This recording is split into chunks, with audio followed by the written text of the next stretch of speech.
The wind off Chesapeake Bay carried the salty bite of late summer as the sun baked the asphalt training yard at Fort Lancaster Naval Station. It was the kind of heat that made tempers short and shadows stretch long. In the middle of that open space stood Petty Officer First Class Jenna Wallace, 5'7", lean as a whipcord. Her dark brown hair coiled into a regulation bun tight enough to seem painful. Around her, a circle of junior officers and sailors had gathered, forming a ring of quiet anticipation. They weren't here for a casual demonstration. They could feel something was coming. Wallace stood still, perfectly still. Not from fear, but with the kind of calm that only came from knowing exactly who you are. Facing her was Captain Raymond Steele, a decorated officer with silver at his temples and bitterness buried deeper than his medals. 30 years in uniform had taught him to fear anything he didn't understand, and nothing confused him more than strength that came in silence. He narrowed his eyes at Wallace, then, with a booming voice that shattered the still air like a rifle crack, he shouted, "Smash her face! You hear me, sailor? I said smash her damn face!" The words echoed, and everything changed. Before we continue, drop a comment where in the world are you watching from. We'd love to see how far this story reaches.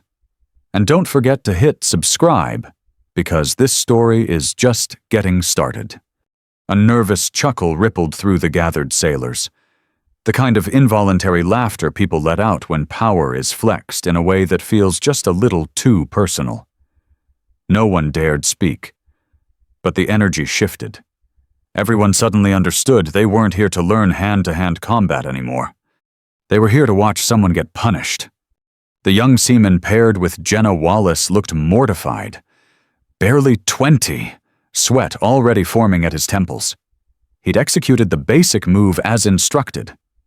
She'd countered flawlessly, redirecting his momentum with barely a twitch, leaving him off balance but unharmed.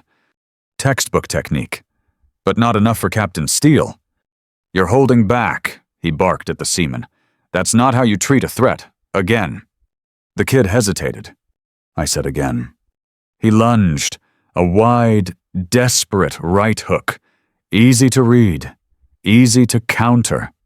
Jenna didn't flinch. She didn't even blink.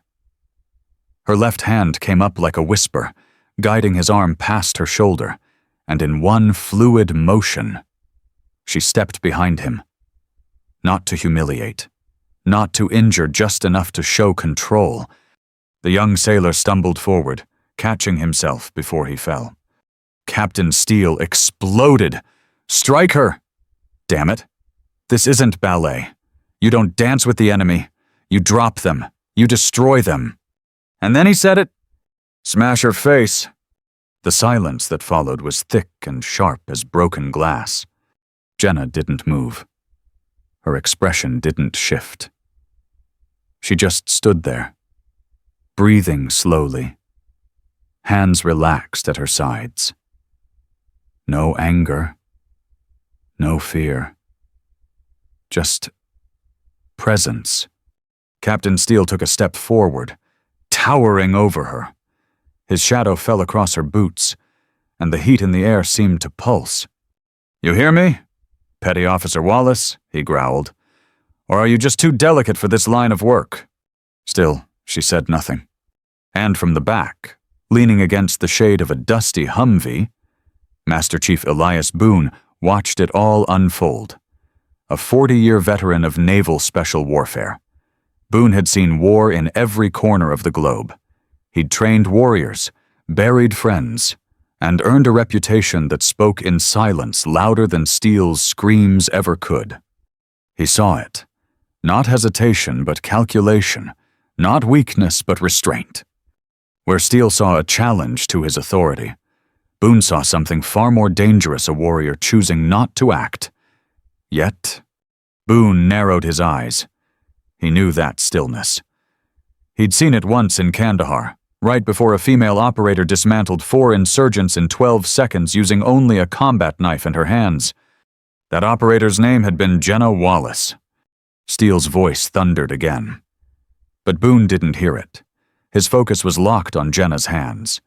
They'd gone from open to clenched once, then twice in a slow, controlled rhythm. A breathing pattern followed, subtle adjustments in posture, spine straightening, shoulders rolling back. Zanshin! That rare mental state martial artists spoke of a relaxed awareness before the storm. Gunny Mason Steele shouted, scanning the crowd now, desperate to reassert dominance. A mountain of a man stepped forward. Gunnery Sergeant Travis Mason, Marine instructor, 6'4", built like a tank, known across the base for breaking rookies without breaking a sweat. Get on the mat, Steele ordered. Let's see if our silent petty officer can handle a real fight. Even Mason hesitated. Sir, he said, quietly. This is a training demo, not a... That's an order. The crowd shifted again, this time with unease. Everyone knew what this was now a public reckoning. Mason took his place opposite Jenna. His eyes met hers not with aggression, but with quiet apology. She gave him a small nod. No anger, no ego, just acknowledgement. Let's do this right. Steele called out full contact. No dancing, no pulling punches. Do you understand me? Jenna's face remained neutral. She rolled her shoulders back once more, took a breath, rooted her feet to the mat like they were growing from the earth itself. And Boone felt his gut tighten. He had a bad feeling for the captain. This wasn't a fight. This was about to become a lesson. Gunnery Sergeant Travis Mason stood across from her, a living wall of muscle and combat experience. He was the kind of man who could silence a room just by clearing his throat. 6'4", 240 pounds, hands like sledgehammers. Jenna Wallace, she barely came up to his shoulders. Captain Steele folded his arms, eyes gleaming with anticipation. The crowd, once full of murmurs, was now stone silent. Not even the breeze dared move. This isn't going to end well, someone whispered near the back. But no one could look away. Mason's face remained professional, even respectful. He wasn't here to prove anything. He was a Marine following orders. But even he could sense the imbalance, the wrongness of it. Ready? He asked her quietly, his voice just loud enough for her to hear. Jenna gave a single nod. No tension in her face, no fear, just stillness. Engage, Steele barked. And then he moved. Mason didn't charge like a brute. He was too well trained for that. He stepped in quick, testing, feinting with a left jab fast for a man his size, his real power coiled in his right, waiting to deliver the blow Steele had demanded, the one that would smash her face. But before that punch could even begin its arc, Jenna disappeared. Not literally, of course, but to the untrained eye, she was just gone. 1 second she was in front of him. The next. A shift, a pivot, a step to the left, so subtle it looked like a breeze had moved her. Mason's punch met nothing but empty air. His momentum carried him forward slightly off balance. And that was all Jenna needed. Her left hand rose, not to strike, but to guide. It touched the back of his arm, just enough to redirect. No force, just flow. A dancer's grace wrapped around a surgeon's precision. Then, in a blur, she pivoted behind him. In one motion fluid, flawless, her right arm slipped around his thick neck. Her left hand locked it in. Bicep to carotid, forearm to windpipe. A perfect rear naked choke. No sound, no grunt, no struggle. Just power, quiet, invisible power. Mason's knees buckled. 3 seconds. His eyes widened, realizing what had happened. The man had trained with the best, fought in real wars. And yet now, here he was. Black dots blooming in his vision, the mat rising to meet him. His hand tapped twice on her arm. Submission. She held for just a breath longer to be sure, then released. Mason collapsed gently, catching himself with one arm, gasping for air, alive, unhurt, but completely outmatched. Gasps rippled through the crowd. No one spoke. Captain Steele looked like a man who had been slapped by a ghost. Jenna stepped back, breathing steady, her stance unchanged, her face unreadable. She hadn't shown off. She hadn't posed. She hadn't even broken form. She had just ended it. 7 seconds. From engagement to domination. 7 seconds to dismantle a man twice her size in front of everyone. And it was in that stunned, breathless silence that Master Chief Elias Boone stepped forward. He didn't speak right away, just walked to the center of the circle, the crowd parting like water before him. His boots echoed on the mat. He looked down at Gunnery Sergeant Mason, who nodded at him and whispered, "She's the real deal." Then he turned to Jenna. And for the first time in over 20 years of service, Boone snapped to attention and saluted someone of lower rank. "Petty Officer Wallace," he said, loud enough for every soul to hear, "your professionalism is a credit to the command." Jenna returned the salute with quiet precision. "Thank you, Master Chief." The crowd erupted not in cheers, but in something deeper respect, raw, shaken, and fully earned. Captain Steele opened his mouth to say something, but no words came out. Because there was nothing left to say. Captain Raymond Steele stood frozen, his hands limp at his sides, watching as Gunnery Sergeant Mason slowly got to his feet, rubbing his neck but nodding in silent, grudging respect. Jenna Wallace had already stepped back to parade rest. Her breathing was calm, her posture perfect, her eyes unfazed. But Steele, he couldn't seem to breathe. It wasn't just the demonstration that stunned him. It was what it revealed, what it shattered. Everything he thought he understood about strength, about leadership, about control had just crumbled in front of him. For 3 decades, Steele had built his authority on confidence and command. He wasn't the kind of man who needed to prove himself in combat. He had others do that. His domain was paperwork, policy, order. He kept the Navy neat, sharp, predictable. But this woman, this quiet, unreadable woman, she had just rewritten everything. He looked around. The sailors who once hung on his words now looked through him. Their eyes had shifted. Their weight leaned subtly but definitively toward her. Their respect had moved, and it burned. For a moment, Steele tried to retreat into what he knew: rank, protocol, decorum. But even that felt brittle now, hollow in the face of what he'd just seen. She hadn't disobeyed. She hadn't shown off. She hadn't said a word. She'd simply performed. And in doing so, she'd told a truth that no uniform or ribbon or shouted command could argue with. She was better. Not just better than the man she subdued. Better than him. From the sidelines, Master Chief Elias Boone watched the captain with a quiet, knowing stare. He'd seen this before this moment, where arrogance collided with reality, where prejudice slammed into performance. Boone had warned the higher-ups about Steele for years. The man was a dinosaur, dragging Cold War thinking into a battlefield that had moved on without him. But Boone never thought he'd live to see someone actually break him. And Jenna Wallace hadn't even raised her voice to do it. Steele's thoughts spiraled back to a file he'd buried years ago. A name once crossed his desk: Wallace, Jenna L., assigned to an experimental integration task force, no commendations, no distinctions. But now he realized that wasn't because she lacked accomplishments. It was because someone, maybe even him, had made sure her accomplishments weren't seen. He swallowed hard. The weight of that quiet injustice creeping down his spine like cold water. Had she been held back? Had he helped? His mind recoiled.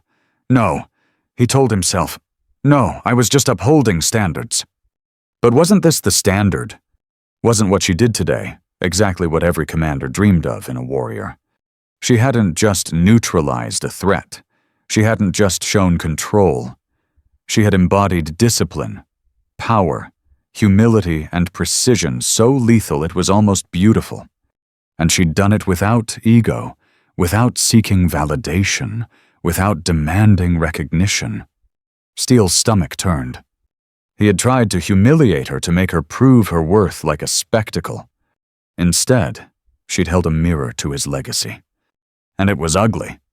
The silence still lingered across the training yard. Sailors stood in quiet clusters, unsure whether to speak, to move, to breathe. Then Jenna took a step forward. "Just one." She faced Steele directly. For a terrifying second, he thought she was going to say something, call him out, humiliate him like he'd tried to do to her. But she didn't. She simply looked at him. Her expression neutral, professional, quiet. And somehow, that was worse than anything she could have said, because it told him everything. "Your opinion of me is irrelevant. My work speaks louder than you ever will."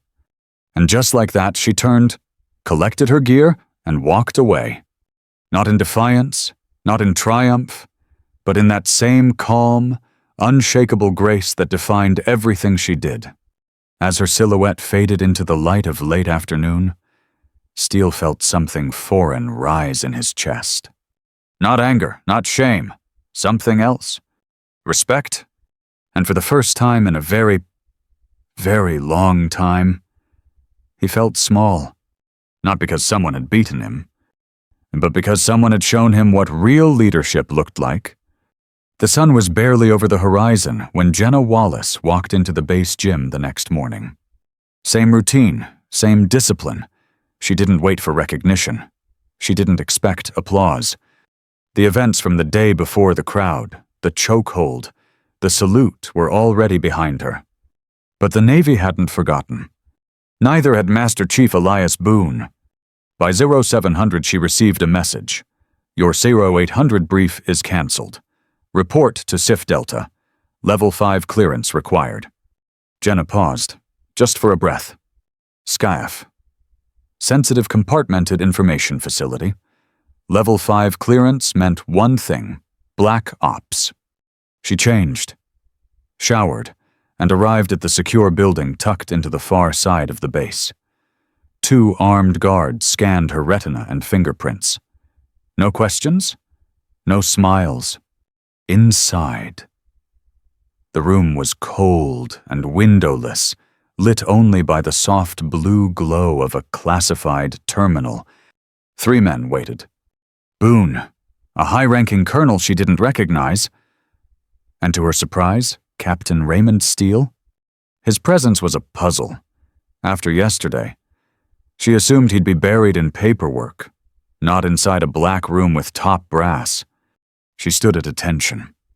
"Petty Officer Wallace," the colonel said, gesturing to a seat. "At ease. This isn't a reprimand. Quite the opposite." She sat slowly, scanning the room with her usual calm. She still hadn't spoken a word. The colonel continued. "You're being considered for immediate activation to a Tier 1 Special Mission Unit. Tasking is coming directly from Joint Special Operations Command. Target priority is Code Black. Operation is time-sensitive and surgical." Jenna didn't blink, just nodded once. "We need a ghost," Boone said softly. The colonel tapped the table. A screen lit up behind them. An image, a man's face, cold, calculated, Slavic features. "Armen Vetrov." Jenna's jaw didn't move, but something in her eyes shifted. Just slightly. She knew that name. Everyone in the Special Ops community did. A former Russian intelligence officer turned freelance shadow operative, responsible for black site massacres, political assassinations, and the ambush of several American units during the early phase of covert operations in Central Asia. But Jenna knew more than the file revealed. 4 years ago, her team call sign Viper 3 had been assigned a routine intelligence sweep in Afghanistan. Vetrov turned it into a graveyard. She was the only one who walked out. And now, his face sat glowing on the screen in front of her. "We have a confirmed location," the colonel said. "He's holed up in a remote estate in Russian-occupied eastern Ukraine, 48-hour window. After that, he's gone." "We've already run the simulations," Boone added. "Too deep for a conventional team, too exposed for a drone strike." The colonel looked directly at her. "We need someone who's not on paper, someone who can get in, confirm the kill, extract intel, and vanish. And we need someone," Boone finished, "who has a reason to make it count." For the first time in the meeting, Jenna spoke. Her voice was calm, level, sharp. "Who's on the team?" Boone smiled. "You're leading it." Steele finally spoke, his voice low. "You'll have 2 dev group operators under your command. Air support is Romanian. Naval intel runs through me." Jenna turned her gaze toward him, measuring him not as a superior but as an asset. To his credit, Steele didn't flinch. He knew his role, now support, not command. She nodded once. "What's the secondary objective?" she asked. "Vetrov's laptop," the colonel said. "The data on it could shift the entire posture in Eastern Europe." "And rules of engagement?" she asked. The room went still. Boone replied, "You have full discretion. This isn't about capture." Jenna leaned back, eyes forward, mind already mapping the terrain, the timing, the silent corridors she'd slip through under cover of snow. This wasn't revenge. This was mission. And for the first time in 4 years, Jenna Wallace knew the ghosts she carried on her back were about to rest. Inside the cavernous cargo bay of the C-17 Globemaster, the air thrummed with the deep, steady pulse of military engines. The night outside was starless black, silent, infinite. Jenna Wallace sat quietly, her eyes half closed, breathing slow and measured. She wasn't sleeping. She was preparing. Across from her, 2 of the Navy's most elite operators, Senior Chief Logan Briggs and Chief Petty Officer Kara Monroe, watched her with the kind of respect that didn't need words. Between them, they had over 20 combat deployments. They had fought in the worst conditions on Earth. And yet here they were, waiting for her signal. Jenna wasn't just on the team, she was leading it. And that changed everything. 4 years ago, she'd have never imagined this. She was a what if, a controversial footnote in a military experiment. What if women could operate in Tier 1 environments? Now she was the last one standing from that program. She had been passed over, written off, redacted, and buried in silence. But silence had always been her strength. They thought silence meant weakness. They were wrong. As the plane pushed through the darkness, her mind ran through every contingency, every known guard rotation, every terrain variable, every soundbite of Vetrov's voice she could recall from intelligence briefings. But amid the tactics and data, something unexpected broke through Seaman Riley Torres. A young intelligence tech who had recently transferred to Coronado, 23, bright, eager, nervous. 2 days earlier, she had approached Jenna in the gym, heart pounding, words rehearsed, voice trembling. "Ma'am, I saw what you did. Not just the fight, everything. The silence, the control. I want to be like that. What does it take?" Jenna had looked at her, not with softness, not with pride, but with clarity. Consistency, she had said. Not strength, not speed, just showing up. Every day, especially when no one's watching. Then, after a pause, 5:30, tomorrow, be ready to sweat. Riley's eyes had lit up like a child handed a compass in the dark. That was growth. Not the medal-worthy kind, Not the kind pinned on in a ceremony. The kind that happened in quiet corners of gyms, in unspoken nods, in lessons passed down between bruised knuckles and calloused hands. The kind that outlives the mission. Back in the plane. Jenna shifted her weight, rechecking the rigging on her parachute. The red light above the door began to blink. 20 minutes to drop. She caught Briggs looking at her. He raised an eyebrow. "You good, boss?" She gave a slight nod. He smirked.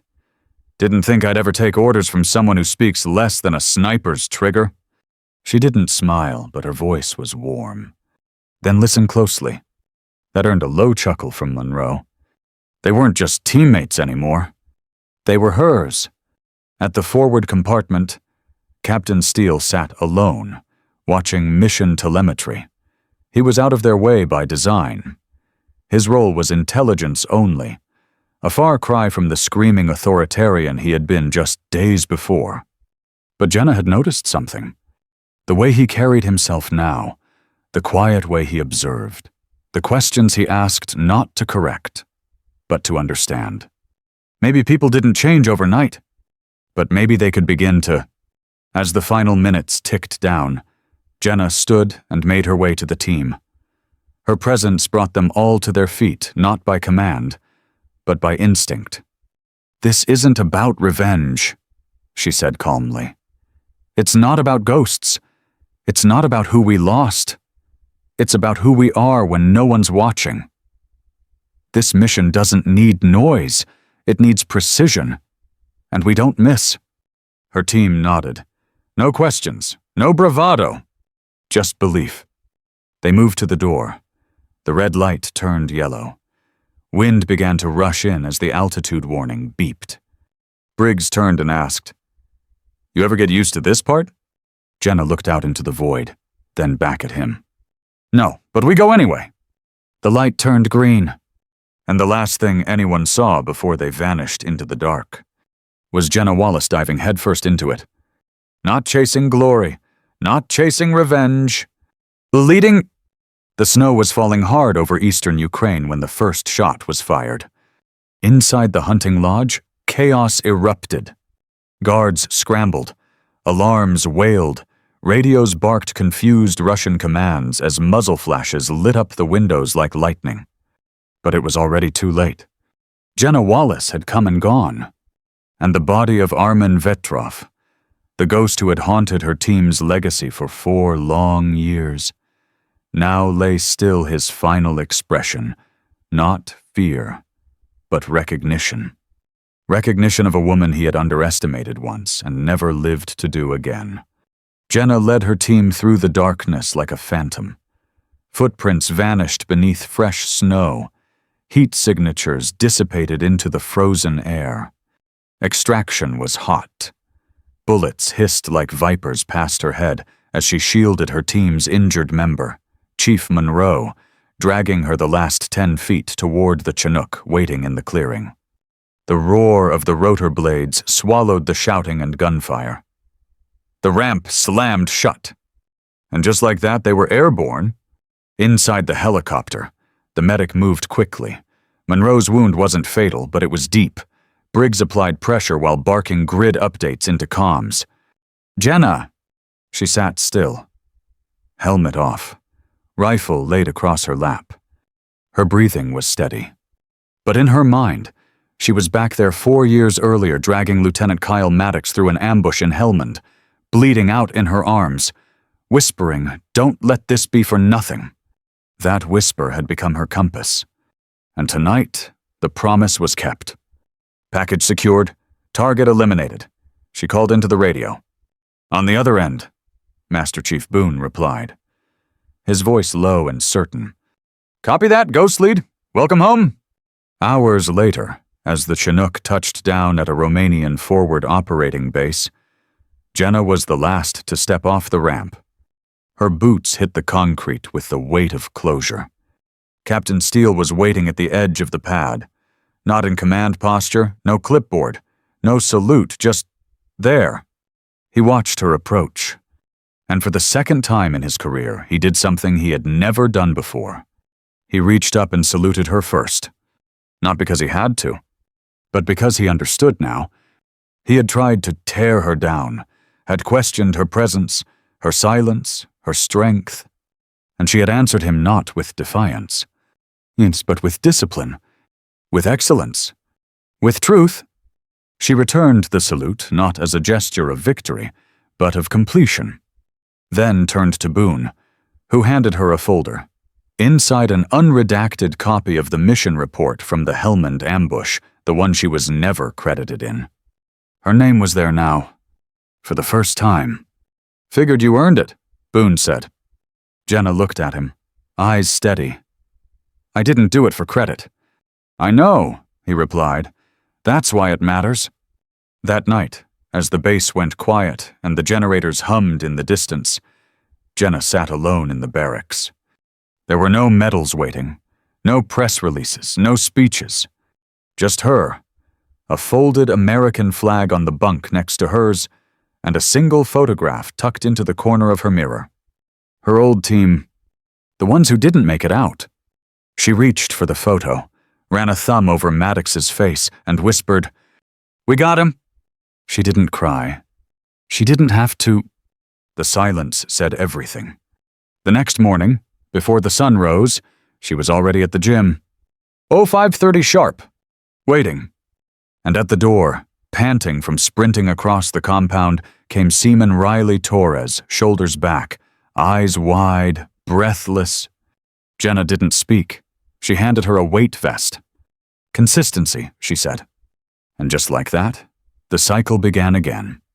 Not of vengeance, not of violence, but of standard, of legacy, of a new kind of leadership, one that didn't scream to be heard, but whispered and was never forgotten. True strength doesn't scream. It doesn't demand to be seen. It doesn't need a title, a spotlight, or applause. Real strength is quiet. It's consistent. It's found in the moments when no one is watching, when you choose to show up, when you hold your ground, when you speak only when it matters most. Jenna Wallace didn't become a leader because she shouted louder. She became a leader because she listened longer, trained harder, and acted when others hesitated. She taught us that silence is not weakness, it's restraint. That discipline is not rigidity, it's freedom. That leadership is not about rank, it's about standard. And sometimes, the greatest victory isn't in defeating someone else. It's in walking away, with your head high, while the world is still trying to figure out how you did it. The world doesn't need more noise. It needs more Jenna Wallaces. If this story spoke to you, subscribe and hit the bell. More powerful stories are on the way. Share it with someone who leads quietly. They might not ask for recognition, but they deserve to be seen. Thanks for watching. We'll see you in the next mission.